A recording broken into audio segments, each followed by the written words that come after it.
Hi friends, so this one is the most important topic. मतलब आप मान के चलो 100 में से 15 से 20 क्वेश्चन इस टॉपिक में से आएंगे। क्या टॉपिक है, कैसे इसको करना है, इसको दो पार्ट में बनाऊंगा। पहला पार्ट ये है जो मैं आपको अभी दे रहा हूं, और इसको ढंग से करना।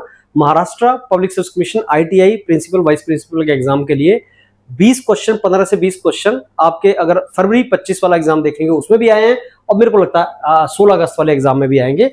तो स्टार्ट करते हैं फ्रेंड्स। ये आपका नोटिफिकेशन है महाराष्ट्र पब्लिक सर्विस कमीशन का, और ये आपका 25 फरवरी के आसपास, ये 25 फरवरी को इसका एग्जाम हुआ था, और 25 फरवरी को पहला एग्जाम हुआ था सेम लाइन पे। उसी में जो क्वेश्चंस आए थे उसके बेस पे हम सारे के सारा एनालिसिस करने के बाद वी कैन से कि ये जो कुछ टॉपिक्स हैं जो बहुत ही ज्यादा इंपॉर्टेंट है, 50 मोस्ट इंपॉर्टेंट टॉपिक्स की लिस्ट में ऑलरेडी आपको दे चुका हूं। ये वाला जो टॉपिक है, ये पर्टिकुलर टॉपिक, इसको आप दो लेक्चर्स में करेंगे, पार्ट 1 पार्ट 2। पार्ट 1 में अभी कर रहा हूं, पार्ट 2 इसका दोबारा आपको दूंगा। तो इन दो पार्ट्स को अगर आप करेंगे तो मेरे को स्ट्रांगली लगता है कि 15 से 20 क्वेश्चन, डायरेक्टली 20 क्वेश्चन 100 में से यहां से आएंगे जो आपको करने चाहिए। और इसका नाम है acronym of the names of institutes and programmes. Acronym जैसे director general of training, DGT. DGT जो है वो एक्रोनिम है। ऐसे बहुत से एक्रोनिम आपके सिलेबस में मेंशन है, कुछ डायरेक्टली मेंशन है, कुछ इनडायरेक्टली मेंशन है। 16 अगस्त को एग्जाम है, उसी की हम लोग फ्रेंड्स तैयारी कर रहे हैं। और माइक्रो मॉड्यूल का ये पार्ट है, अगर आप प्योरपीडिया का माइक्रो मॉड्यूल लेना चाहते हैं तो उसका भी ये पार्ट है, आप तैयारी कर सकते हैं फ्रेंड्स। ये देखो जरा, जो आपका यहाँ चैप्टर नंबर 3 है उसमें डीजीटी, एनसीवीईटी, एनएसडीए, एनएसडीसी, एसएससी, निमी, एटीआई, एनसीईआरटी, ये सारे के सारे एक्रोनिम हैं। मतलब आप एक दो लेक्चर्स में, पार्ट 1 पार्ट 2 में है ये, इसमें सारे एक्रोनिम कर लो। एक्रोनिम बेस्ड कितने क्वेश्चन है, आप एग्जाम 25 फरवरी वाला देखेंगे तो आपको दिखेगा 20 क्वेश्चन डायरेक्टली एक्रोनिम बेस्ड है। और ये एक अप्रोच है। जैसे आप डिस्कस कर रहे थे मेरे साथ कि ऐसी क्या अप्रोच फॉलो की जाए कि इस एग्जाम को आसानी से स्मार्ट वे में इसको क्रैक किया जाए, तो एक्रोनिम बेस्ड अप्रोच एक तरीका है। फिर गवर्नमेंट की पॉलिसीज दूसरा तरीका है, जिसको हम बाद में करेंगे। तो यहाँ पे भी चैप्टर नंबर 3 देखो, चैप्टर नंबर 4 आप देखो, और बाकी जगह पे भी आपको एक्रोनिम्स दिखेंगे जिनको हम करेंगे, और वो एक्रोनिम्स आज के लेक्चर में हम कंप्लीट करते हैं। सो ये हैं एक्रोनिम्स जो जिनको हम कंप्लीट करेंगे फ्रेंड्स, सारे के सारे। और इन एक्रोनिम्स के बेस पे क्या क्वेश्चन हमारे आए हुए हैं फरवरी में, वो ये क्वेश्चंस आपको जिनका सॉल्यूशन और क्वेश्चंस मैं ऑलरेडी डॉक्यूमेंट दे चुका हूं 25 फरवरी वाले पेपर का सारे का सारा। तो एनसीवीईटी से क्वेश्चंस कि प्राइमरी स्टैट्यूटरी फंक्शन एनसीवीईटी का क्या है, तो एनसीवीईटी को डिटेल में हम डिस्कस करेंगे। 2018 में एनसीवीईटी बना था, और ये वोकेशनल एजुकेशन एंड ट्रेनिंग, वीईटी बहुत इंपॉर्टेंट टर्म है, वोकेशनल एजुकेशन एंड ट्रेनिंग बोलते हैं इसको। तो NCVET ministry of skill development and जो आपका एंटरप्रेन्योरशिप है, एमएसडीई जिसको बोलते हैं, वो मेन मिनिस्ट्री है इंडिया में। उस मिनिस्ट्री के अंडर जो उस मिनिस्ट्री का सारे के सारे प्रोग्राम्स को ओवरसी करेगा, ऑब्जर्व करेगा, देखेगा, वो एनसीवीईटी है। करवाने की इंप्लीमेंटेशन एजेंसीज और भी हैं, डीजीटी वगैरह इंप्लीमेंटेशन एजेंसीज हैं, वो स्ट्रक्चर भी हम देखेंगे कैसे कैसे वो सारा होता है।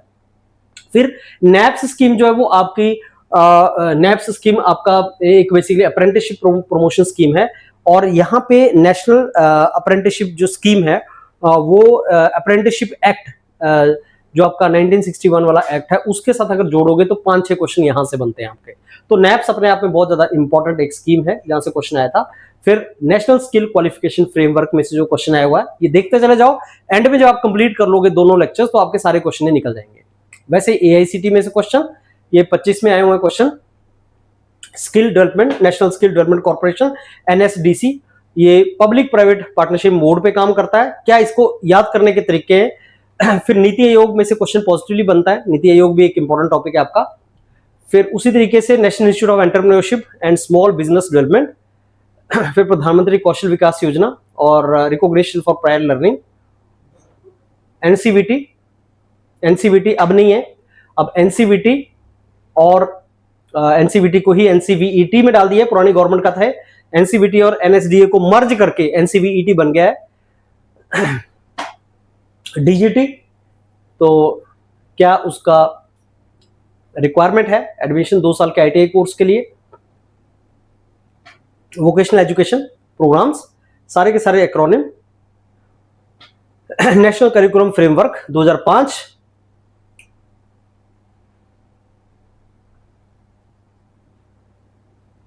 National skill qualification framework. देखो क्वेश्चन इनमें से तो फ्रेंड्स आना ही है, आपके जो एक्रोनिम है इनमें से क्वेश्चन आएंगे। बस आपको हर एक्रोनिम के कुछ ऐसे लाइंस याद होनी चाहिए, कुछ ऐसे पॉइंट्स याद होने चाहिए जिनको आप कर सकें, सो दैट इवेंचुअली वहां एग्जाम में क्वेश्चन निकल जाए। क्वालिफिकेशन पैक,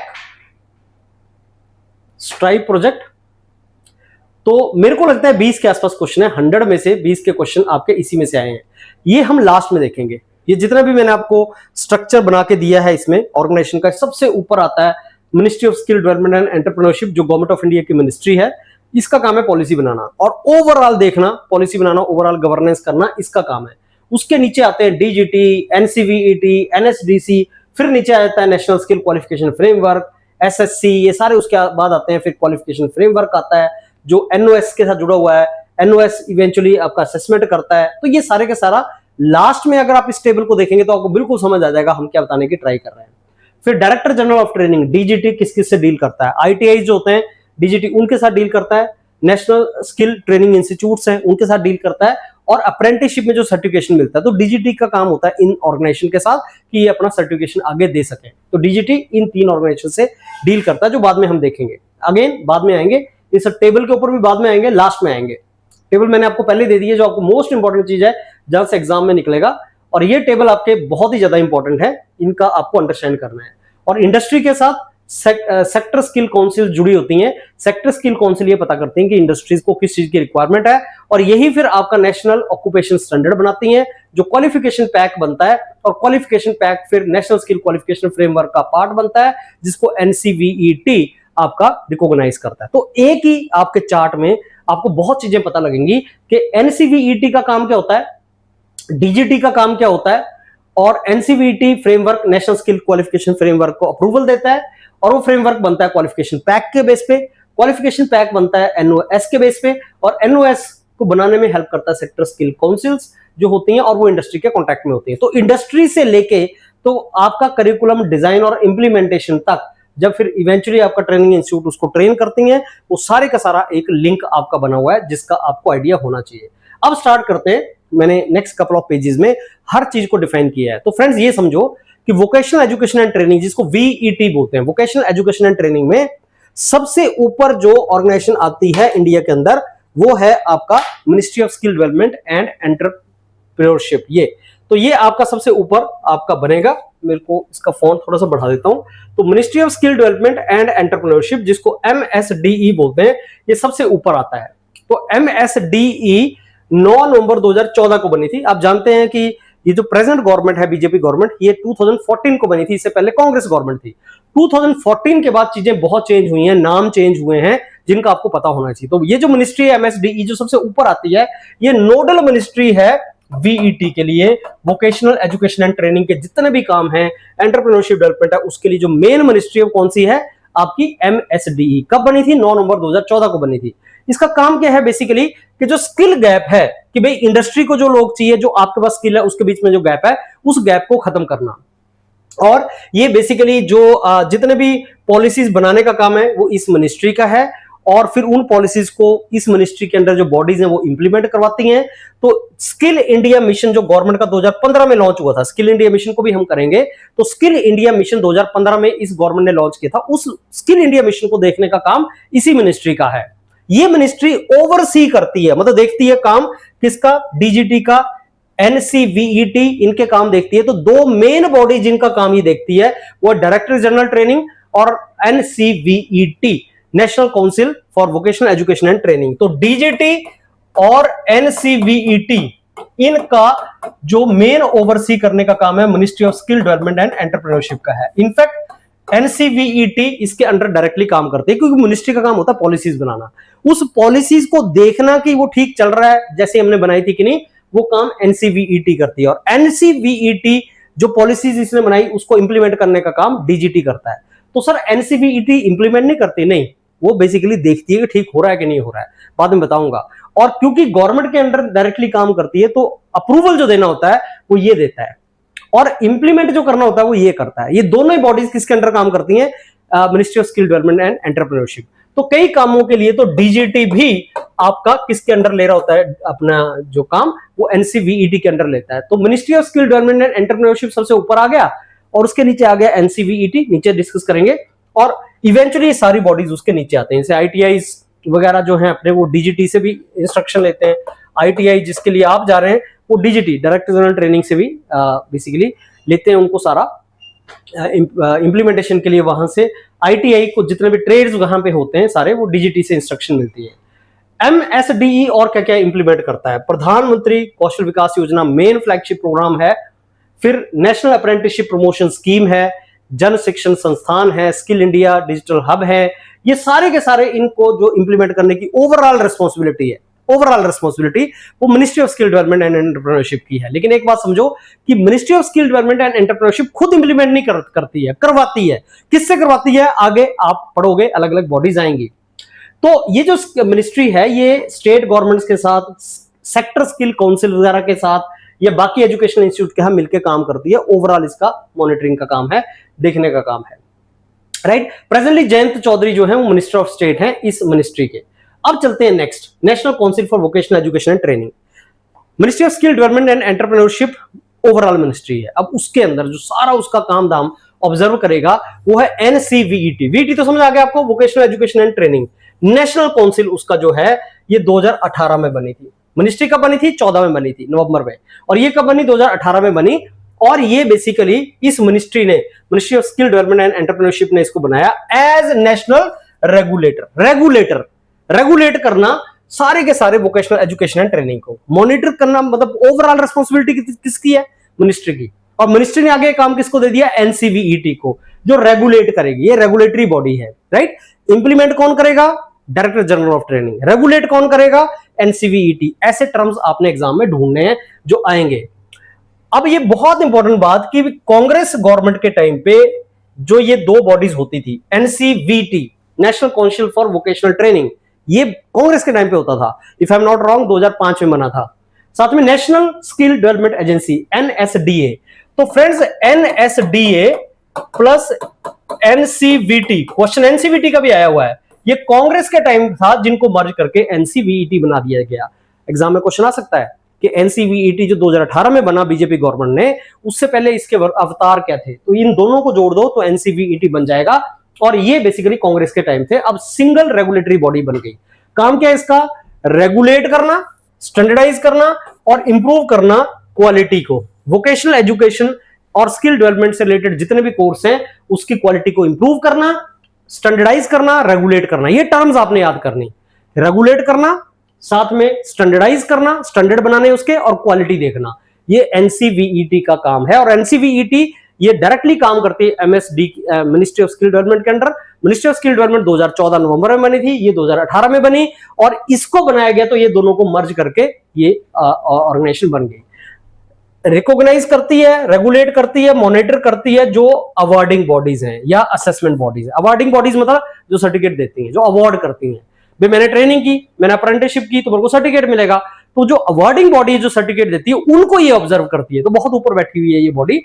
और जितने भी स्किल इंफॉर्मेशन प्रोवाइड करने वाले लोग हैं उनको ये चेक करती है कि क्वालिटी स्टैंडर्ड मेंटेन कर रहे हैं कि नहीं कर रहे हैं।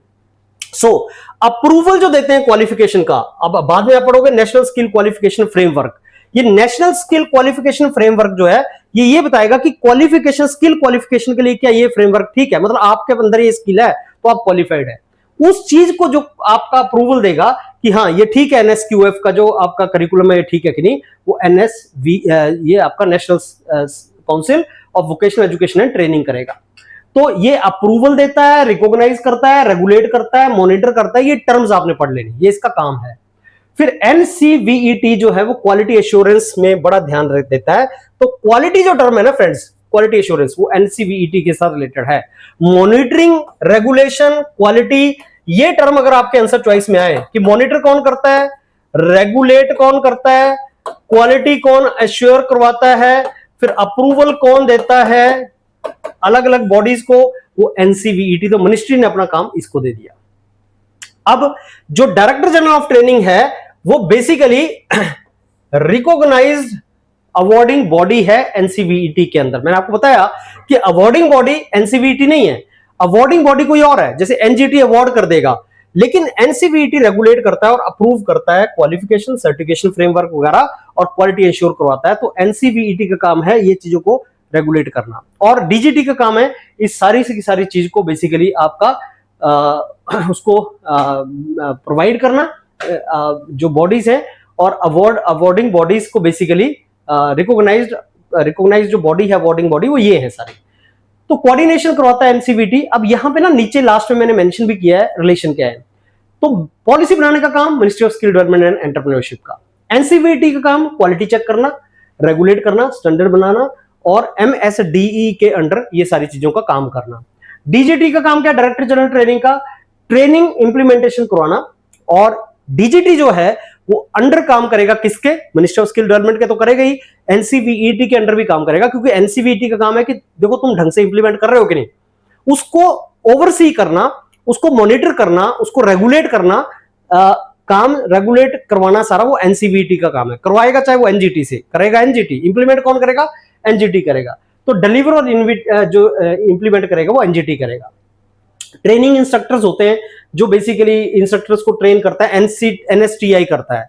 तो जैसे जो इंस्ट्रक्टर्स लगे होते हैं आईटीआईज में, उनको ट्रेनिंग दी जाती है और वो ट्रेनिंग देने वाले इंस्टीट्यूट्स को कोई और होती हैं, और उन ट्रेनिंग जो इंस्ट्रक्टर्स को ट्रेनिंग मिलती है वो एनजीटी के अंडर मिलती है, सर्टिफिकेशन भी दिया जाता है उनको, लेकिन उस सारे को मॉनिटर करता है एनसीवीईटी। ऐसे आपको इसको देखना है। तो पॉलिसी बनाने का काम किसका है, मिनिस्ट्री का। क्वालिटी और स्टैंडर्ड को रेगुलेट करने का काम किसका है, एनसीवीईटी का। डीजीटी क्या करता है, इंप्लीमेंट करता है। और डीजीटी कैसे इंप्लीमेंट करता है, आईटीआईज के थ्रू, एनएसटीआई के थ्रू ऐसे इंप्लीमेंट करता है।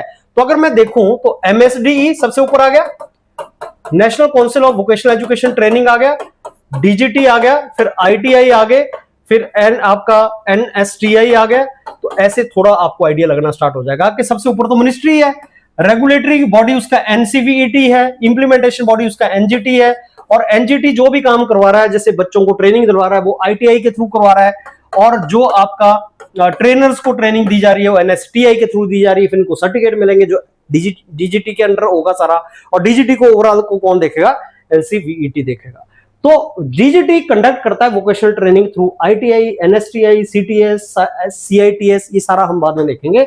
अप्रेंटिसशिप प्रोग्राम्स वगैरह करवाता है, ये डीजीटी करवाता है। और एनसीवीईटी का काम होता है स्टैंडर्ड क्वालिफिकेशन, क्वालिटी ढंग से इंप्लीमेंट हुआ है कि नहीं हुआ है। ये मोर देन सफिशिएंट है, इससे ज्यादा आपको रिक्वायरमेंट नहीं है देखने की। एनसीवीईटी, एनसीवीटी और एनएसडीए, दिसंबर में इसका नाम हो गया NCVET, national council for vocational education, जो 1956 में बना था और एडवाइजरी रेगुलेटरी बॉडी थी गवर्नमेंट ऑफ इंडिया की। ये सारे का सारा काम करती थी और ऑल इंडिया टेस्ट भी करवाती थी। जैसे डिप्लोमा में कोई जाएगा, आईटीआई में जाएगा, उसको ऑल इंडिया टेस्ट होता था और उनको नेशनल ट्रेड सर्टिफिकेट भी दिए जाते थे। किसको मिलता है ये ट्रेड सर्टिफिकेट, जो आईटीआई में पढ़ते हैं। तो ये सारा काम क्या करवाता था, एनसीवीटी करवाता था। इस नई गवर्नमेंट चेंज हुई तो एनसीवीटी का 2018 में मर्ज करके एनसीवीईटी बना दिया गया। ये भी इंपॉर्टेंट है कि इसके काम एनसीवीटी के क्या होते थे।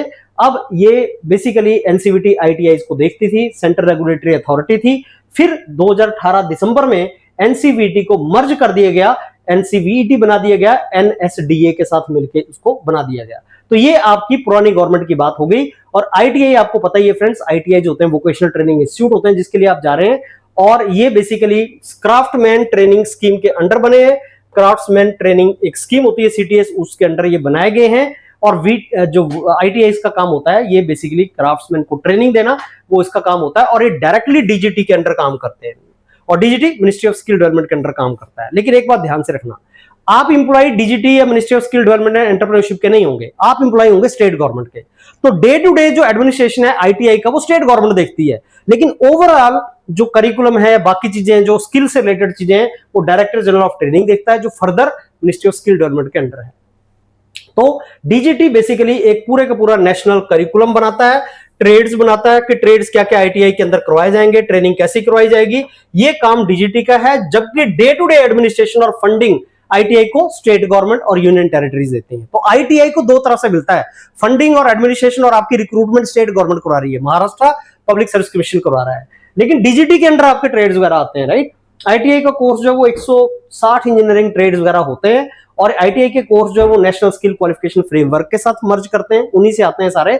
और इसको सारे के सारे को कौन देखता है फिर, फ्रेमवर्क वगैरह national council of vocational education and training देखता है। तो आपको यहां से क्लियर हो गया कि भाई साहब ये दो इंस्टीट्यूट मर्ज करके एनसीवीईटी बन गया, और आईटीआई जो है, आईटीआई इस तरीके से काम करते हैं। और आईटीआई के अंदर सीटीएस चलता है, जो एक बेसिकली ट्रेड मिलता है, और ये सारे का सारा अप्रेंटिसशिप एक्ट 1961 के अंडर है और ये सर्टिफिकेट उसमें मिलता है। तो इस तरीके से आपको पता लग गया कि ये सारे का सारा है। So friend, this is what ITI is.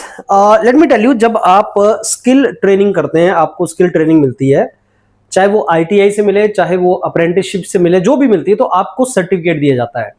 Exam में एक क्वेश्चन आता है कि सर्टिफिकेट कौन ऑर्गेनाइजेशन दे रही है और उस सर्टिफिकेट का नाम क्या है और वो कैसे मिलता है।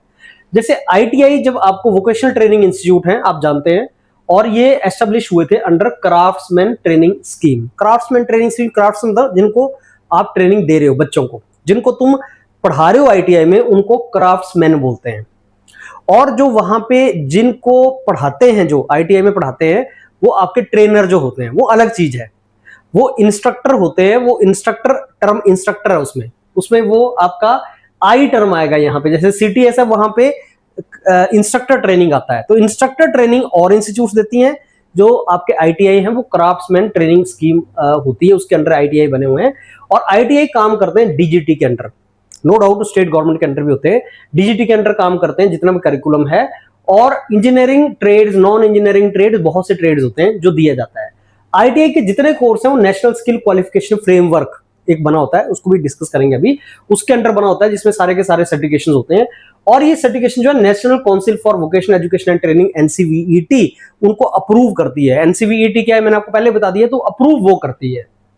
अब जब उन कैंडिडेट्स का जो आईटीआई में पढ़ते हो, जिनको आप पढ़ाओगे अभी जाके, मतलब एज अ प्रिंसिपल आप देखोगे, आपके जो इंस्ट्रक्टर हैं वो उन बच्चों को पढ़ाएंगे, तो वो क्राफ्ट्समैन बनते हैं। तो क्राफ्ट्समैन जो हैं वो उनको नेशनल ट्रेड सर्टिफिकेट मिलता है। और वो अप्रेंटिसशिप एक्ट 1961 जो है वो अलग चीज है। अप्रेंटिसशिप एक्ट जो है उसके थ्रू आप अप्रेंटिसशिप करते हो। अप्रेंटिसशिप को डिग्री नहीं होती, वो 1 साल का अप्रेंटिसशिप वगैरह होता है आपका। तो जब आप अप्रेंटिसशिप करते हो तो आपको नेशनल अप्रेंटिसशिप सर्टिफिकेट मिलता है। तो अप्रेंटिसशिप के बाद क्या मिलता है, आपका नेशनल अप्रेंटिसशिप सर्टिफिकेट मिलता है। और आईटीआई के बाद क्या मिलता है, वो ट्रेड सर्टिफिकेट आपको मिलता है, जिस ट्रेड में आपने आईटीआई में पढ़ाई की होती है। और ये सारे के सारे आपके जो है वो ये ऑर्गेनाइजेशंस हैं, बॉडीज हैं, जो इसको ये सारे के सारा देखती हैं। अब director general of training DGT मैंने आपको बताया एक मेन बॉडी है। तो ये वोकेशनल ट्रेनिंग इंस्टीट्यूट की one of the apex body है, जो इंप्लीमेंटेशन में काम करती है। आप बोलोगे सर अपेक्स तो आपने ministry of skill development and entrepreneurship बताया, बिल्कुल सही। सबसे ऊपर तो आता है आपका एमएसडीई, उसी के अंडर काम करते हैं national council of vocational education and training. सबसे ऊपर तो आ गया एमएसडीई, उसके अंडर आपका काम करता है national council of vocational training VET, और आपका डीजीटी। और कई कामों में डीजीटी एनसीवीईटी को सुनता है। तो एनसीवीईटी क्वालिटी पे फोकस करता है, और ओवरऑल ये बेसिकली आपका जो मिनिस्ट्री के सारे काम है उनको देखता है कि काम ढंग से हो रहा है कि नहीं हो रहा है। वो टर्म मैंने आपको बताई थी, याद करनी है। एनजीटी जो है वो अपेक्स बॉडी जो इंप्लीमेंटेशन से रिलेटेड है। तो ये basically vocational education and training की इंप्लीमेंटेशन में तो नेशनल जो पॉलिसीज फ्रेम करनी है, उनका स्टैंडर्ड करिकुलम टेस्टिंग वगैरह करना है, सर्टिफिकेशन करना है, ये उस चीज से रिलेटेड है। तो पॉलिसी जो बनाता है वो तो ministry of skill development and entrepreneurship बनाता है, लेकिन पॉलिसीज बनाने में जो इनपुट चाहिए वो डीजीटी भी देता है। फिर ट्रेड की टेस्टिंग करना, certification of vocational education certification वगैरह प्रोवाइड करना, ये सर्टिफिकेशन जो जिन लोगों ने ट्रेनिंग कंप्लीट कर ली उनको सर्टिफिकेशन देना, ये सारा डीजीटी देखता है। 15,000 आईटीआईज और 33 national skill training institute NSTI जो बेसिकली इंस्ट्रक्टर्स को ट्रेनिंग दिया जाता है, और आईटीआई जो क्राफ्ट्समैन बनाता है। अब 2 इंस्टीट्यूट आ गई, आईटीआई आ गया और एनएसटीआई आ गया। आईटीआई का काम है, ये 15,000 है पूरे इंडिया में। महाराष्ट्र में कितने, इतने भी इसको भी देख लेना आप, महाराष्ट्र में कितने आईटीआई हैं। पूरे इंडिया में 15,000 है, गवर्नमेंट के, प्राइवेट अलग होंगे। तो पता नहीं, अब मेरे को लगता है गवर्नमेंट और प्राइवेट दोनों का इकट्ठा दिया हुआ डाटा, कंफर्म करूंगा। तो आईटीआई जो है वो क्राफ्ट्समैन कैंडिडेट जाएगा, आईटीआई में पढ़ेगा, किसी ट्रेड में तैयारी करेगा, और वो उसको सर्टिफिकेट मिलेगा। सर्टिफिकेट डीजीटी के अंडर ही मिलता है, और वो आईटीआई सारे के सारे हैं जो क्राफ्ट्समैन बनाते हैं। फिर जो आईटीआई में पढ़ाते हैं, इंस्ट्रक्टर्स वगैरह होते हैं, उनको भी कुछ बॉडीज हैं जो उनको ट्रेन करेंगी। नेशनल स्किल ट्रेनिंग इंस्टीट्यूट्स भी हैं जिनका काम वो होता है, जो स्किल एनहांस करवाती हैं, 33 वो हैं। उन सब का जो काम धाम है डीजीटी देखता है, लेकिन आईटीआई वगैरह का जो day to day administration, finance वगैरह है, वो सारे का सारा आपका स्टेट गवर्नमेंट देखती है। अब डीजीटी जो है वो इंप्लीमेंट करेगी और रेगुलेट करेगी apprenticeship training under apprenticeship act 1961। तो एक अप्रेंटिसशिप एक्ट है 1961, और वो basically national apprenticeship promotion scheme, ये दोनों लिंक्ड है। तो डीजीटी का काम इसको देखना भी होता है, अप्रेंटिसशिप को देखना भी डीजीटी का काम है। तो डीजीटी अब आपका अप्रेंटिसशिप भी देख रहा है, डीजीटी आपका जो क्राफ्ट्समैन है उसको भी देख रहा है, और इंस्ट्रक्टर जो है उसको भी देख रहा है। सो क्राफ्ट्समैन ट्रेनिंग स्कीम जो मैंने आपको बताया आईटीआई में होता है, इसको भी डीजीटी देखता है। Craftsman instructor training scheme CITS, so CTS का होता है आईटीआई के अंदर, स्टूडेंट्स का होता है ये। आईटीआई के अंदर क्या होता है, स्टूडेंट्स का सीटीएस। क्राफ्ट्समैन जो स्टूडेंट होते हैं ट्रेनिंग स्कीम। अब क्राफ्ट्समैन इंस्ट्रक्टर ट्रेनिंग स्कीम, ये बेसिकली जो है ये इसमें इंस्ट्रक्टर्स की ट्रेनिंग होती है। और national apprenticeship promotion scheme naps, ये सारे के सारे जितने भी हैं इनको डीजीटी देखता है। इसके अलावा भी डीजीटी ये देखता है प्रधानमंत्री कौशल विकास योजना को सपोर्ट देता है, जल शिक्षण संस्थान को सपोर्ट देता है, लेकिन इसके जो मेन 3 काम है वो आईटीआई, फिर नेशनल जो स्किल ट्रेनिंग इंस्टीट्यूट्स वगैरह हैं, फिर उनके अंदर जो सीआईटीएस वगैरह चलता है उस सबको देखता है। तो आईटीआई के करिकुलम को रेगुलरली अपडेट करना, नए कोर्सेज इंट्रोड्यूस करना, ये सारा डीजीटी का काम है। डीजीटी ने dual system of training and flexi module भी लॉन्च किया था कुछ दिन पहले, कुछ टाइम पहले वो भी हुआ था, ये भी डीजीटी का काम है। तो बेसिकली वोकेशनल ट्रेनिंग प्रोग्राम्स को अरेंज करना, स्पेशल ट्रेनिंग प्रोग्राम्स वगैरह अरेंज करना, ये सारा डीजीटी देखता है। और आईटीआई ट्रेनिंग और जितना भी भारत स्किल प्लेटफॉर्म पे डिजिटल लर्निंग आजकल नई इंट्रोड्यूस हो रही है वो भी डीजीटी देखता है। तो मेन काम क्या है डीजीटी का, स्किल वर्कफोर्स को क्रिएट करना, चाहे वो आपके स्टूडेंट्स जो ट्रेनिंग लेके क्राफ्ट्समैन बनते हैं या जो इंस्ट्रक्टर बनते हैं या जो अप्रेंटिस करते हैं, उन सबको स्किल एनहांसमेंट करके तैयार करना वो उसका काम है। आईटीआई को मॉडर्नाइज करना, अप्रेंटिसशिप को प्रमोट करना, ये भी ये देखता है। अब MSD ministry of skill development and entrepreneurship and DGT में क्या रिलेशन है, तो एमएसडी जो है मिनिस्ट्री है, पेरेंट ऑर्गेनाइजेशन है, और जो डीजीटी है वो उसका एक डिपार्टमेंट है। तो पेरेंट ऑर्गेनाइजेशन जो है वो मिनिस्ट्री है और मिनिस्ट्री के अंदर डिपार्टमेंट होते हैं जो इंप्लीमेंट करते हैं। तो डीजीटी समझ लो ऐसा एक इंप्लीमेंटेशन बॉडी है। Ministry of skill development entrepreneurship जो है वो रिस्पॉन्सिबल है आपकी पॉलिसीज बनाने में, नई स्कीम लॉन्च करने में, गोल ऑब्जेक्टिव फिक्स करने में, बड़ा मेन ऑर्गेनाइजेशन आ गया। डीजीटी जो है वो एमएसडी के अंडर काम करता है और वोकेशनल ट्रेनिंग प्रोग्राम्स को जो रन करता है, चाहे वो आईटीआई में, चाहे एनएसटीआई में, अप्रेंटिसशिप में, ये 3 मैंने जो आपको बताया वो है। तो इंस्ट्रक्टर ट्रेनिंग वगैरह ये इनको सारे के सारे डीजीटी देखता है।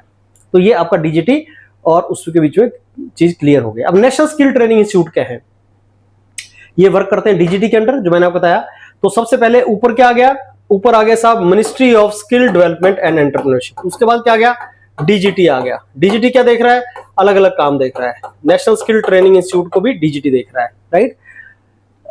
और इसका काम क्या होता है कि जो इंस्ट्रक्टर है, नेशनल ट्रेनिंग इंस्टीट्यूट का काम क्या है, जो इंस्ट्रक्टर है, इंस्ट्रक्टर्स को ट्रेनिंग दिलवाना, जो आईटीआई में पढ़ाएंगे, राइट। आईटीआई के जो इंस्ट्रक्टर्स हैं उनको ट्रेनिंग दिलवाना इसका काम है।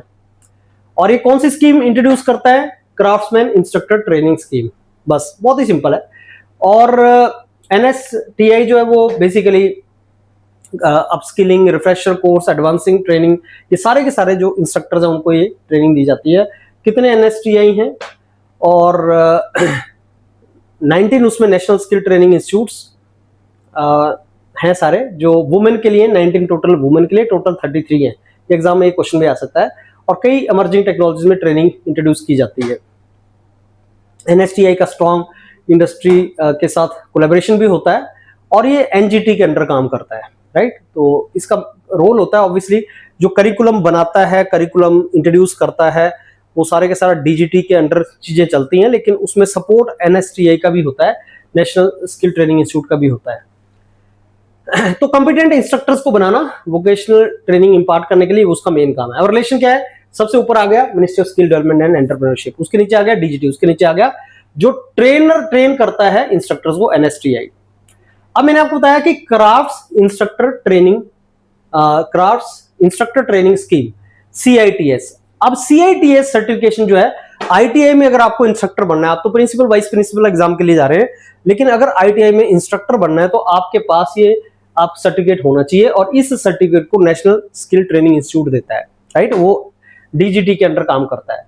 तो ये आपका इंस्ट्रक्टर ट्रेनिंग प्रोग्राम है जो डीजीटी इंप्लीमेंट करता है, और ये वोकेशनल इंस्ट्रक्टर्स के लिए जरूरी है। अगर आपके ऐसे सर्टिफिकेट नहीं है, सर्टिफिकेट कौन देता है, ये नेशनल स्किल ट्रेनिंग इंस्टीट्यूट में मिलता है अंडर डीजीटी। और ये सर्टिफिकेट आपका वैलिड है कि नहीं इसको देखता है NCVET, national council of vocational education and training, right. तो ये जो इंस्ट्रक्टर ट्रेनिंग है, अगर आपके पास ये सर्टिफिकेट है तभी आप इंस्ट्रक्टर बन सकते हैं। और ये 1 साल का फुल टाइम कोर्स होता है और इसको national skill training institute and institute for training of trainers, institute for training of trainers ये मिलके देते हैं। तो CITS जो है वो 1 साल का कोर्स है और इसको NSTI और instructor institute of training of trainer, training of trainer का जो इंस्टीट्यूट है वो मिलके देते हैं। और national training trade certificate basically आपके पास होना चाहिए। नेशनल अप्रेंटिस सर्टिफिकेट अगर आपके पास है तो आप एलिजिबल होते हैं इस पर्टिकुलर ट्रेनिंग के लिए। फिर इस ट्रेनिंग को आप करेंगे, फिर आपको इवेंचुअली सर्टिफिकेट मिलेगा। और ये जो आपके पास मिलता है CITS सर्टिफिकेशन, ये आपका बेसिकली प्रिस्क्राइब किया जाता है NCVET, इवेंचुअली ये उसको प्रिस्क्राइब करेगा। तो इवन जो आपका CITS प्रोग्राम के अंदर एडमिशन है वो all India common entrance test के थ्रू होती है, जिसको DGT कंडक्ट करवाता है, director general training test conduct करवाता है। फिर आपकी ऑल इंडिया लेवल पे CITS में आपकी एडमिशन होती है। और जब आप कंप्लीट कर लेते हैं प्रोग्राम तो आपको नेशनल क्राफ्ट इंस्ट्रक्टर सर्टिफिकेट मिलता है, जिसको NCVET रिकॉग्नाइज करता है। तो रिकॉग्नाइजिंग बॉडी जो है वो NCVET है, राइट। तो 40 इंजीनियरिंग नॉन इंजीनियरिंग ट्रेड्स हैं जिनमें मिलता है। तो NSTI CITS देता है और CITS जरूरी है अगर आपको इंस्ट्रक्टर बनना है, ये आपने देख लेना। अब दूसरा क्या आ गया, CTS स्टूडेंट्स को, CITS इंस्ट्रक्टर को। मैंने बड़ा क्लियरली बता दिया, ITI में CTS मिलता है और नेशनल स्किल ट्रेनिंग इंस्टीट्यूट में आपका CITS मिलता है। लेकिन नेशनल स्किल ट्रेनिंग इंस्टीट्यूट अकेला नहीं है, साथ में क्या है ITOT, institute of training of trainers, ये मिलके आपका 1 ईयर का कोर्स चलाते हैं। फिर CITS मिलता है जिससे आप ITI में इंस्ट्रक्टर बनते हैं, राइट।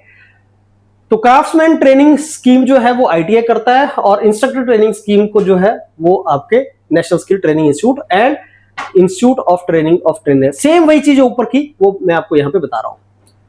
और नेशनल स्किल क्वालिफिकेशन फ्रेमवर्क के अंडर जो आपके ट्रेड्स हैं वो सारे के सारे 40 ट्रेड है, मोर देन 40 ट्रेड, जिनको नेशनल स्किल क्वालिफिकेशन फ्रेमवर्क के अंडर क्रिएट किया जाता है, वो आप यहां पे पढ़ाते हैं। अगर आपको नेशनल इंस्ट्रक्टर ट्रेनिंग स्कीम में जाना है तो आपके पास कुछ सर्टिफिकेट होने चाहिए, नेशनल अप्रेंटिसशिप सर्टिफिकेट होना चाहिए आपके पास, फिर आप इस ट्रेनिंग के लिए जा सकते हैं, राइट। फिर आप इंस्ट्रक्टर बनते हैं। जैसे आप ITI से निकल जाते हैं तो आपको क्या मिलता है, नेशनल ट्रेड सर्टिफिकेट मिलता है sir, national trade certificate. ITI करोगे, नेशनल ट्रेड सर्टिफिकेट लोगे, तभी आप इंस्ट्रक्टर बनने की भी सोच सकते हो। तो ITI से कौन सा सर्टिफिकेट मिलता है सर, नेशनल ट्रेड सर्टिफिकेट मिलता है। और CITS कैंडिडेट्स को क्या मिलता है, उसको sir national craft instructor certificate मिलता है।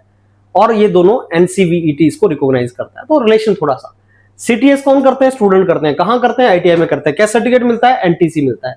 अच्छा, CITS कौन करता है, इंस्ट्रक्टर करता है। इंस्ट्रक्टर कौन से इंस्टीट्यूट में बनता है, इनमें बनता है, उसको क्या सर्टिफिकेट मिलता है, ये उसको सर्टिफिकेट मिलता है। ये उसका ब्रीफ आपको।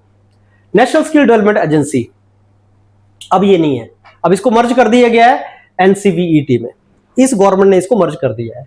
सो बेसिकली ये आपकी 2013 में बनी थी। मैंने आपको एक और इंस्टीट्यूट बताई थी, दैट इज NCVT और साथ में NSDA। अब इसको मर्ज करके क्या बना दिया, NCVET, मैंने आपको बताया था। तो NSDA की स्टोरी 2013 में बनी थी, लेकिन 18 में इसको इसमें मर्ज कर दिया गया। तो NSDA क्या करता था, ये basically national skill qualification framework को इंप्लीमेंट करता था। लेकिन अब आपने ये याद रखना है 2018 से ये है, ये इसका क्रक्स।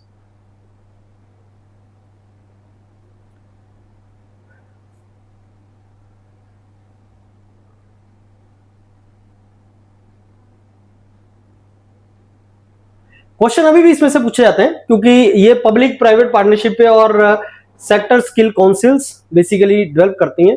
वोकेशनल कोर्सेज होते हैं, स्किल बेस्ड कोर्सेज होते हैं। So national skill development corporation NSDC,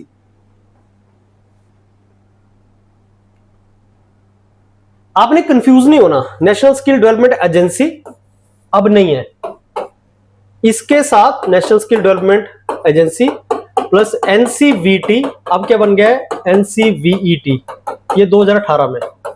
ये 1956 से था और ये 2013 से था। तो ये अलग चीजें हैं, राइट। आपने इसमें कंफ्यूजन नहीं होना, ये जो चीज है आपकी ये अलग है। ये नेशनल स्किल डेवलपमेंट कॉर्पोरेशन है, ये 2008 में बना था और ये basically non profit public limited company है जो पब्लिक प्राइवेट पार्टनरशिप मोड पे बनी है। मिनिस्ट्री ऑफ स्किल डेवलपमेंट के अंडर काम करती है।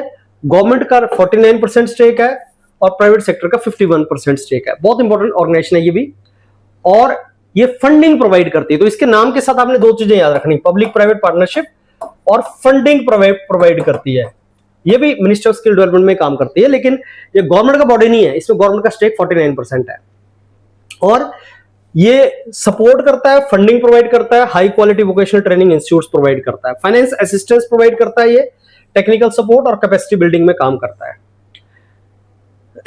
ये सेक्टर स्किल काउंसिल्स हैं, वो बड़ी इंपॉर्टेंट चीजें हैं जो इंडस्ट्रीज का कॉन्टैक्ट करती हैं, सेक्टर स्किल काउंसिल्स और national occupation standard NOS and qualification pack, ये इनके साथ रिलेटेड टर्म्स हैं सारी। तो national skill development corporation funding, finance, support, public private partnership पे काम करता है। और जो सेक्टर स्किल काउंसिल्स हैं, जो पर्टिकुलर सेक्टर में क्या स्किल्स चाहिए प्राइवेट सेक्टर को, इंडस्ट्रीज को, उसका पता करता है। फिर वो नेशनल ऑक्यूपेशन स्टैंडर्ड NOS बनाता है, फिर इवेंचुअली वो क्वालिफिकेशन पैक बनता है और नेशनल स्किल क्वालिफिकेशन फ्रेमवर्क का पार्ट बनता है, जिसको NCVET रिकॉग्नाइज करता है। तो ये आगे की आपकी सारी की सारी लिंक ऐसे बनता है। तो लिंक कैसे बनता है कि सेक्टर स्किल काउंसिल जो आपने बताया, sector skill councils SSC industry में क्या स्किल चाहिए उसके बारे में देखता है, फिर उससे NSO बनाता है जिसको हमने बोला नेशनल ऑक्यूपेशनल स्टैंडर्ड NOS, फिर वो क्वालिफिकेशन पैक बनता है, फिर नेशनल स्किल क्वालिफिकेशन फ्रेमवर्क का पार्ट बनता है जिसको नेशनल स्किल NCVET रिकॉग्नाइज करता है। और ये जो है इसको सपोर्ट कौन देता है? नेशनल स्किल डेवलपमेंट कॉर्पोरेशन देता है। तो नेशनल स्किल डेवलपमेंट कॉर्पोरेशन एक पब्लिक प्राइवेट पार्टनरशिप मोड पे बनने वाला पब्लिक लिमिटेड कंपनी है जिसका काम है फाइनेंस करना, सपोर्ट करना और इंडस्ट्रीज को जो स्किल प्रोवाइड करनी है उसके लिए क्या क्या हमें चाहिए उसमें हेल्प करता है। तो बेसिकली अभी तक जितनी आपने ऑर्गेनाइजेशंस की वो सारी गवर्नमेंट ऑर्गेनाइजेशंस थी। अब जो आप बात कर रहे हैं नेशनल स्किल डेवलपमेंट कॉर्पोरेशन की, ये प्राइवेट बोर्ड पे बनी है, पब्लिक प्राइवेट बोर्ड पे, पब्लिक भी है प्राइवेट भी है। 49% गवर्नमेंट का है और 51% प्राइवेट का है, जिससे आपको प्राइवेट की फ्लेक्सिबिलिटी मिल जाती है और आप काम आसानी से कर सकते हैं। मेजर रोल प्ले करता है गवर्नमेंट के जो मेन फ्लैगशिप प्रोग्राम है उनमें इंप्लीमेंट करवाने में मेजर रोल प्ले करता है। और ये सबसे इसका इंपॉर्टेंट काम होता है कि इंडस्ट्री के साथ पार्टनरशिप डेवलप करना और इंडिया में इंटरनेशनल कंपनीज के साथ पार्टनरशिप डेवलप करना और बेसिकली नई जो न्यू एज स्किल्स हैं जैसे AI है, डिजिटल स्किल है, IoT है, इनके ऊपर काम करना। तो जितने भी आपके ट्रेनिंग पार्टनर्स हैं, सेक्टर स्किल काउंसिल्स हैं, उनके साथ मिलकर ये काम करता है। अब सेक्टर स्किल काउंसिल्स क्या हैं? इंडस्ट्री से रिलेटेड क्या हमें स्किल्स चाहिए उनको ये पता करता है। तो बेसिकली इंडस्ट्री इसको लीड करती है, सेक्टर स्किल काउंसिल्स को। ऑटोनोमस ऑर्गेनाइजेशंस हैं, गवर्नमेंट ऑर्गेनाइजेशन नहीं है। और नेशनल स्किल डेवलपमेंट कॉर्पोरेशन के अंडर बेसिकली ये उसके सपोर्ट से बनती हैं और ये इंडस्ट्री रेलिवेंट स्किल्स को डेवलप करने में बेसिकली और वर्कफोर्स को डेवलप करने में हेल्प करती हैं। तो basically autonomous sector skill council जो ऑटोनोमस ऑर्गेनाइजेशंस है, ये गवर्नमेंट बॉडीज नहीं है, सेक्टर स्किल काउंसिल्स है कि पर्टिकुलर सेक्टर के लिए क्या स्किल चाहिए उसको पता लगाने के लिए काउंसिल आपने बना दी। इसका ऑब्जेक्टिव है कि इंडस्ट्री में जो रिक्वायरमेंट है और प्रेजेंटली जो हमारा वर्कफोर्स है उसके बीच में स्किल गैप कितना है उसको सजेस्ट करना और उस स्किल एनहांस करना। नेशनल ऑक्यूपेशन स्टैंडर्ड्स बनाने में बहुत हेल्पफुल होता है ये। सेक्टर स्किल काउंसिल्स जो है वो नेशनल ऑक्यूपेशन स्टैंडर्ड बनाती हैं और वो national skill occupation basically national occupation standard जो है वो इवेंचुअली क्वालिफिकेशन पैक का फॉर्म ले लेता है। नेशनल ऑक्यूपेशन स्टैंडर्ड मिल मिला के क्वालिफिकेशन पैक बनाता है और ये क्वालिफिकेशन पैक फिर eventually national skill qualification framework का पार्ट बनता है। तो सेक्टर स्किल काउंसिल्स जो एक ऑटोनोमस बॉडीज है उनका काम होता है कि इंडस्ट्री के अंदर पर्टिकुलर स्किल किस चीज की रिक्वायरमेंट है, कहां पे गैप आ रहा है उसका पता करना, उसको पता करके वो नेशनल ऑक्यूपेशन स्टैंडर्ड्स बनाना और नेशनल ऑक्यूपेशन स्टैंडर्ड को मर्ज करके क्वालिफिकेशन पैक बनाना। Qualification pack eventually national skill qualification framework का पार्ट बन जाता है। ये सारे के सारा है, और इसको सपोर्ट मिलती है नेशनल स्किल डेवलपमेंट कॉर्पोरेशन से। तो आप समझ लो ऊपर हमने जितने भी किए वो सारी गवर्नमेंट ऑर्गेनाइजेशंस की बात थी, जैसे डीजीटी है, national council on vocational education and training था, फिर जितने भी हमने किए ऊपर डिस्कशन किया। अब जो हम बात कर रहे हैं वो पब्लिक प्राइवेट मोड की बात कर रहे हैं, कि जिसमें प्राइवेट प्लेयर भी एंटर करेंगे और बताएंगे इंडस्ट्री को क्या चाहिए और हेल्प करेंगे क्वालिफिकेशन फ्रेमवर्क कि हमें क्या पढ़ाना है, लोगों को क्या सिखाना है, उसकी बात करेंगे। तो रिलेशन क्या है अब इनके बीच में? Ministry of skill development and entrepreneurship, NCVET, DGT, NSTI, इसमें रिलेशन क्या है? देखो एमएसडी तो सबसे ऊपर बैठा हुआ है, वो पॉलिसीज बनाता है और उसकी पॉलिसीज को रेगुलेट कि ठीक चल रहा है मामला कि नहीं, एनसीवीईटी देखता है, ये भी गवर्नमेंट के अंडर है, मिनिस्ट्री के अंडर। डीजीटी इंप्लीमेंटेशन बॉडी है, ये भी मिनिस्ट्री के अंडर काम करती है। और आईटीआईज जो है वो गवर्नमेंट की इंस्टीट्यूट्स हैं, एनएसटीआई, आईटीआईज और नेशनल स्किल डेवलपमेंट कॉर्पोरेशन जो है ये स्किल डेवलपमेंट में हेल्प करता है। तो आईटीआई बच्चों को क्राफ्ट्समैन बनाता है और एनएसटीआई जो इंस्ट्रक्टर्स को बनाता है, और आईटीआई एनएसटीआई डीजीटी के अंडर काम करते हैं। डीजीटी नेशनल स्किल डेवलपमेंट जो आपका गवर्नमेंट ऑफ इंडिया का एमएसडी है उसके अंडर काम करता है। और एनएसडीसी जो आ गया अब ये बताता है कि क्या स्किल इंपार्ट करनी है, और एनएसडीसी पब्लिक प्राइवेट मोड पे काम करता है और सेक्टर स्किल काउंसिल के थ्रू ऑपरेट करता है, राइट। तो सेक्टर स्किल काउंसिल के साथ फिर टर्म जुड़ गई NOS, qualification pack and national skill qualification framework. ये आप इसको ध्यान से देखो। सबसे ऊपर आ गया एमएसडी, एनएसवीईटी एमएसडी के काम को रेगुलेट करता है, डीजीटी उसको इंप्लीमेंट करवाता है, एनएसडीसी जो है वो फिर इवेंचुअली सेक्टर स्किल काउंसिल्स के थ्रू क्वालिफिकेशन फ्रेमवर्क क्या होना चाहिए वो सारा का सारा देखता है, और डीजीटी कंट्रोल करता है आईटीआईज को, एनएसटीआईज को। अब एमएसडी पॉलिसी बनाता है, ये क्वालिटी चेक करता है, रेगुलेटरी बॉडी है, ये आपका इंप्लीमेंटेशन बॉडी है। एनएसडीसी जो है वो basically skill, public private partnership और फंडिंग देता है, और ये आपका स्टैंडर्ड एस्टेब्लिश करता है। नेशनल स्किल क्वालिफिकेशन फ्रेमवर्क, ये बेसिकली नेशनल फ्रेमवर्क है, और इसको बनाया था गवर्नमेंट ऑफ इंडिया ने 2013 में, कि आपका क्वालिफिकेशन क्या है। क्वालिफिकेशन एक तो आप सर्टिफिकेट लेते हो, एग्जाम लिखते हो 10th 12th, एक तो वो क्वालिफिकेशन है। स्किल को मैं कैसे क्वालिफाई करूंगा, स्किल को कैसे मानूंगा कि आपकी क्वालिफिकेशन क्या है स्किल के टर्म में? तो बेसिकली आपकी लर्निंग आउटकम्स क्या है, आपने कितना स्किल है, आप कितने अच्छे वेल्डर हैं, कितने अच्छे प्लम्बर हैं, इसको भी मेजर करने का एक तरीका है, और वो आपका 1 से 10 लेवल तक मिलता है। 10 लेवल मींस आपकी स्किल बहुत अच्छी है, तो आपकी क्वालिफिकेशन को स्किल की टर्म में नेशनल स्किल क्वालिफिकेशन फ्रेमवर्क देता है। 1 से लेकर 10 तक होता है ये। स्किल मतलब हाईली स्किल्ड हो आप बहुत अच्छे स्किल्ड हो, हाईली स्किल्ड हो आप, और 1 मींस आप सीख रहे हो, तो स्किल क्वालिफिकेशन देने का काम नेशनल स्किल क्वालिफिकेशन फ्रेमवर्क करता है। और ये हायर जैसे से ऊपर जाते जाओगे तो आपकी स्किल बढ़ती जाएगी, और इसमें 4 लर्निंग आउटकम्स होती हैं, नॉलेज के बेस पे, प्रोफेशनल स्किल के बेस पे, कोर स्किल्स के बेस पे, रिस्पॉन्सिबिलिटीज के बेस पे। ऐसे आप 4 लर्निंग आउटकम्स के बेस पे स्किल फ्रेमवर्क डिसाइड करते हो। वोकेशनल एजुकेशन को जर्नल एजुकेशन के साथ इसमें जोड़ा जाता है, कि आपकी जो जर्नल एजुकेशन वो भी है, वोकेशनल एजुकेशन वो भी है। कुछ टर्म्स हैं, रिकॉग्निशन ऑफ प्रायर लर्निंग, के पहले अगर आपको कोई स्किल आती है, आपका फॉर्मल एजुकेशन नहीं है, इनफॉर्मल लर्निंग है, फॉर्मल एजुकेशन नहीं है, वर्क एक्सपीरियंस है, उस सारे को जोड़ के आपको स्किल एजुकेशन दी जाती है कि आपके पास इतनी स्किल है। सो क्वालिफिकेशन पैक जो है वो national occupation standards basically develop करता है, और फिर उसको नेशनल स्किल क्वालिफिकेशन फ्रेमवर्क के लेवल में फिट किया जाता है। नेशनल स्किल क्वालिफिकेशन फ्रेमवर्क का लेवल है 1 से लेकर 10 लेवल तक नेशनल स्किल क्वालिफिकेशन फ्रेमवर्क का लेवल आता है, और उस लेवल के अंदर 10 मतलब हाईएस्ट लेवल है, तो आपका हाईएस्ट लेवल में वो चीज होती है नेशनल स्किल क्वालिफिकेशन फ्रेमवर्क में। और ये जो आपके जितना भी रिकॉग्निशन ऑफ प्रायर लर्निंग वगैरह टर्म है आपकी, ये सारी की सारी नेशनल एजुकेशन पॉलिसी का पार्ट है।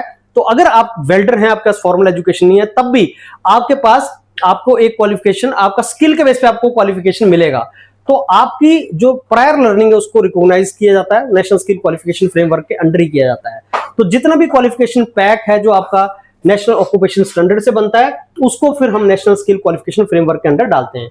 तो इनका मीनिंग क्या है वो मैं आपको इसका एक एग्जांपल के थ्रू भी अभी बताऊंगा, उसका मीनिंग क्या है, जिससे आपको पता लग जाएगा कि क्वालिफिकेशन फ्रेमवर्क आपका नेशनल ऑक्यूपेशन जो आपका स्टैंडर्ड है, एनओएस क्वालिफिकेशन फ्रेमवर्क, किस तरीके से नेशनल स्किल क्वालिफिकेशन फ्रेमवर्क का एक पार्ट बनता है।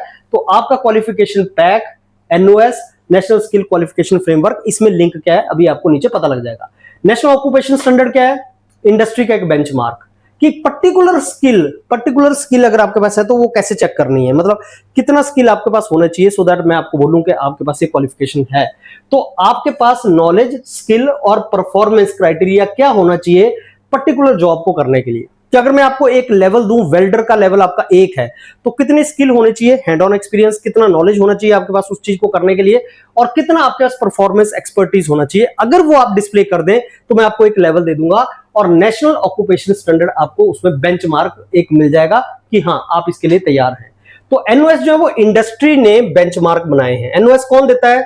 नेशनल ऑक्यूपेशन स्टैंडर्ड कौन देता है? इंडस्ट्री देती है। और उन्होंने अपना बेंचमार्क बनाया हुआ है आपके नॉलेज के बेस पे, स्किल के बेस पे और परफॉर्मेंस के बेस पे, कि पर्टिकुलर काम को करने के लिए, स्पेसिफिक जॉब को करने के लिए आप में एक्सपर्टीज कितनी है। इसको डेवलप कौन करता है? सेक्टर स्किल काउंसिल्स करती हैं। सेक्टर स्किल काउंसिल्स क्या डेवलप करती हैं?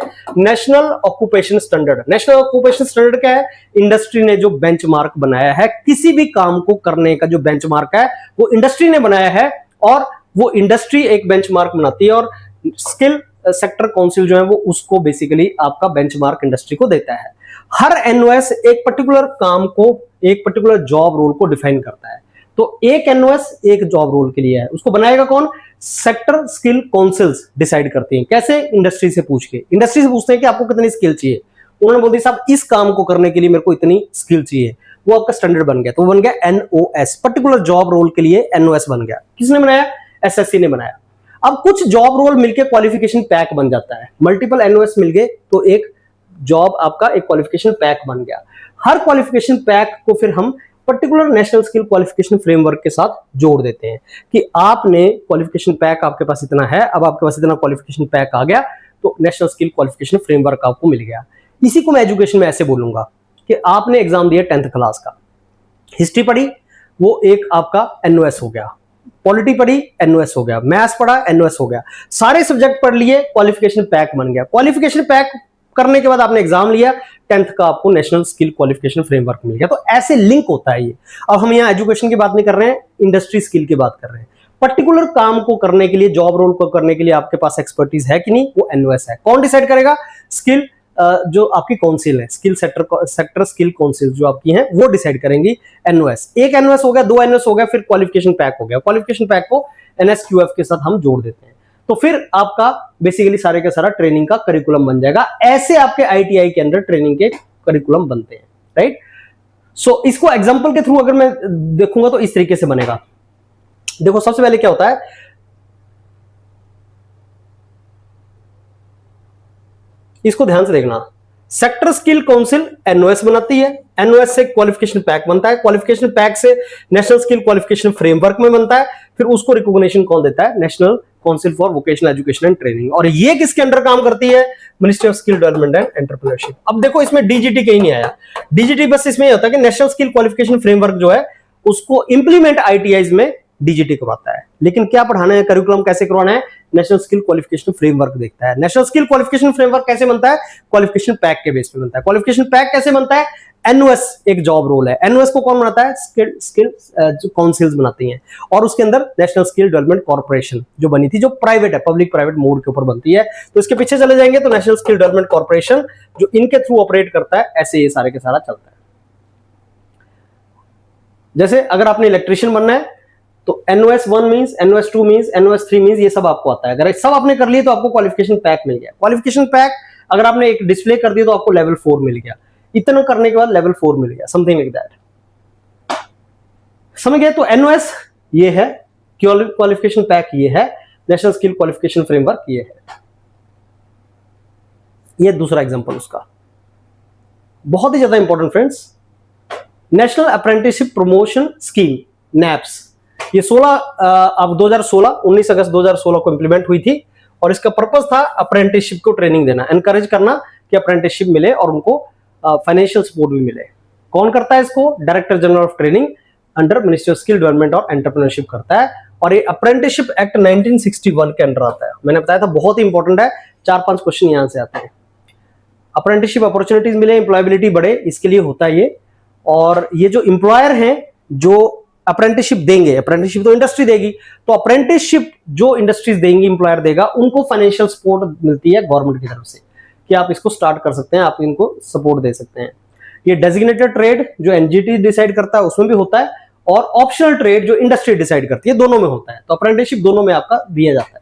गवर्नमेंट फाइनेंशियल सपोर्ट देती है एम्प्लॉयर को, परसेंटेज होता है कुछ, जो मैंने डिटेल में डिस्कस किया जब हमने ये NAPS डिस्कस की थी।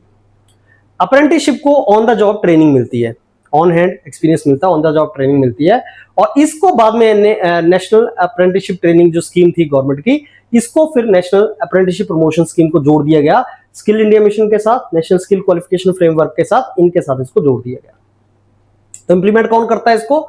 DGT ही इंप्लीमेंट करता है, और NCVET क्या करता है? इसको रेगुलेट करता है। नेशनल क्रेडिट फ्रेमवर्क, अब ये देख लो, नेशनल क्रेडिट फ्रेमवर्क जो है नेशनल एजुकेशन पॉलिसी का फ्रेंड्स एक पार्ट है, और ये यूनिफाइड क्रेडिट सिस्टम है, क्रेडिट सिस्टम है, यूनिफाइड क्रेडिट सिस्टम। इसका पर्पस है कि एकेडमिक वोकेशनल स्किल एजुकेशन को एक सिंगल फ्रेमवर्क में जोड़ देना और फ्लेक्सिबल लर्निंग और लाइफ लॉन्ग लर्निंग को प्रमोट करना, कि आप क्रेडिट अर्न करते चले जाएंगे और वो क्रेडिट हमेशा आपके साथ रहेंगे। ये नेशनल एजुकेशन पॉलिसी का पार्ट है, नेशनल क्रेडिट फ्रेमवर्क। क्रेडिट दिया जाता है लर्निंग को, जैसे आपने 30 घंटे की अगर कोई आपने लर्निंग कर ली तो आपको एक क्रेडिट मिल जाएगा। फिर क्रेडिट आपने जो अर्न किए वो स्टोर हो जाते हैं आपके एकेडमिक बैंक ऑफ क्रेडिट में, और एकेडमिक बैंक ऑफ क्रेडिट आपका जो नेशनल एजुकेशन पॉलिसी 2020 है उसका एक मेन कंपोनेंट है।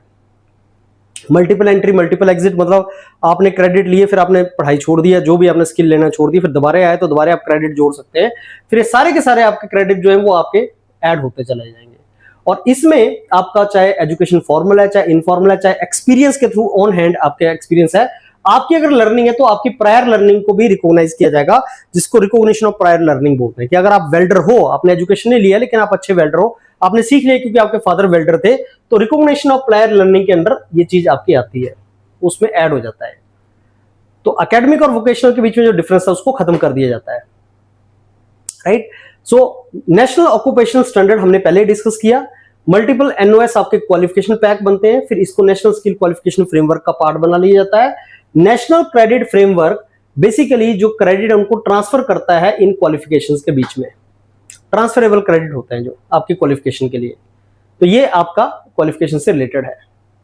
और नेशनल करिकुलम फ्रेमवर्क 2005 ये पुरानी गवर्नमेंट के टाइम पे आया था, NCERT ने इसको बनाया था, और ये स्कूल एजुकेशन के लिए बनाया गया था। इसका पर्पस था कि हम जो हैंड ऑन एक्सपीरियंस है, child centred activity based basically learning को प्रमोट करें, रट्टा ना मारे, उनको हैंड ऑन एक्सपीरियंस का एक्सपोजर दें। नेशनल एजुकेशन पॉलिसी इससे पहले भी जो आई थी 1986, जो 1992 में मॉडिफाई हुई थी, उसके बेस पे ये आपका नेशनल करिकुलम फ्रेमवर्क बनाया गया था।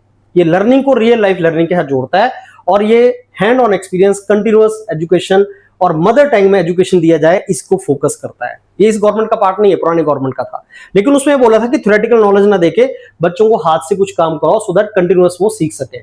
और ये बेसिकली आपका जो इसमें 5+3+3+4 का जो स्ट्रक्चर है, अब 2023 में जो आपका नया नेशनल एजुकेशन पॉलिसी आया है, तो national curriculum framework for school education अब उसका नाम दे दिया गया है।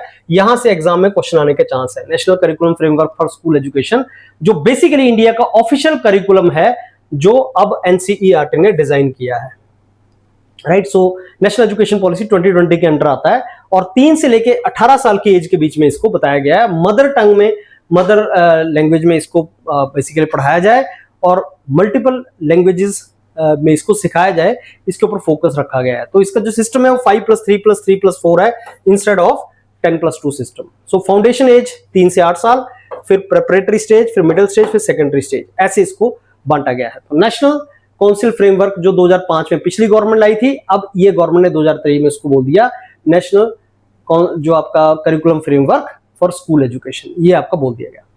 अब ये पार्ट 1 था फ्रेंड्स, इस पार्ट 1 को ढंग से कर लेना। मेरे को लगता है 10 से 15 क्वेश्चन इसी में से आएंगे, इसी डॉक्यूमेंट में से, और जो डाउट होगा मैं आपका क्लास में ले लूंगा। और पार्ट 2 जो है, पार्ट 1 पार्ट 2 मिला के आपके 20 क्वेश्चन पॉजिटिवली 100 में से आएंगे। Thank you.